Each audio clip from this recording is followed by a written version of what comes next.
So, ayun, magandang tanghali. Guys, nakita nyo naman yung piniprepare natin. Yan po ay balat ng saging. Naku, maingay. Sorry naman po kung kailan namang nagre-record ako. May maingay dito. Pasensya na po kayo. Ayan po. Yung pong binabalatan, yung pong tinatadad ko kanina, yun po ay balat ng saging. Saging na saba, opo. At ito naman po, naggagayat po tayo ng carrots. Yes. Maliit, i-slice po natin ng maliliit siya na cubes. Yung pinong-pino po siya. Ayan po. Ayan, at bising-bising nga po ang inyong lola. Ayan, ganyan lang po ang gagawin. Gusto nyo po na gumawa ng tortang balat ng saging. Yung balat ng saging gagawin nating ulam. So, panoorin nyo po guys, tapusin nyo pong panoorin ang video ko para malaman nyo po kung ano po ang gagawin natin. At ipapakita ko po dyan sa inyo kung paano ko po gagawing burger patty yung balat ng saging. Opo, balat po yun ng saging na saba.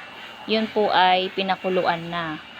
Nag-almusal po kasi kami ng saging na saba at yun nga po, naisip ko po na gawing burger patty yung balat. Ayan po siya, oh. Na-mix-mix ko na po siya. At ito po yung carrots na lalagay po natin yan. I-mix po natin ang carrots. Hindi ko na po yan nilahat kasi po masyado pong marami yung carrots. Malaki po kasi yung nabili, walang maliit. So, ayan po. Mix-mix lang po yan. Nilagyan ko na din po yan ng paminta, asin. Opo. Titimplahan din po natin. Ayan. At nakita nyo nga po, meron po ako dyang sibuyas. Ayan, hindi ko po siya nailalagay. At syempre, pagkatapos natin i-mix, i-ready na natin yung iba pang gagawin. So, ayan nga po, meron po kaming giniling na natira ng nakaraan pa. Isinama ko na po dyan yung giniling na baboy po yan. Mix ko na rin po yan dyan. Kayo po, pwede naman pong hindi lagyan. Pero nasa sa inyo na po yung kung gusto nyo rin po lagyan ng tuna, yung nasa lata, yun. Pwede din po yun.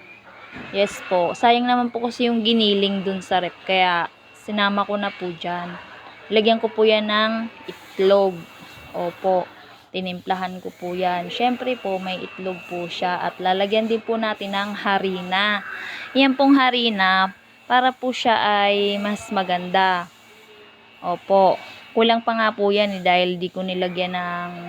Mayroon pa dapat akong ilalagay dyan. So, wala naman tayo dito sa bahay. Kaya, harina na lang nilagay ko at saka itlog. Tinimplahan ko siya ng... Nilagyan ko ng paminta, nilagyan ko sibuyas, nilagyan ko ng kunting asin. Siyempre po, titimplahin nyo rin po yan kung ano pong lasa bago po natin ipiprito. Opo. So, ayan nga po, minix-mix ko na nga po siya hanggang wala ng buo-buo na harina. Hinalo-halo ko lang po. Yes po.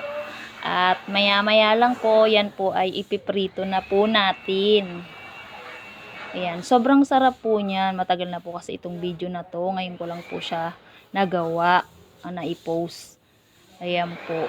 Ganyan lang po, imimix lang po natin siya hanggang sa mahalo ng maayos. At pagkatapos po niyan, ayan po, nakaprito na po siya. O ayan, ano na siya, burger patty na. O, diba? San ka pa?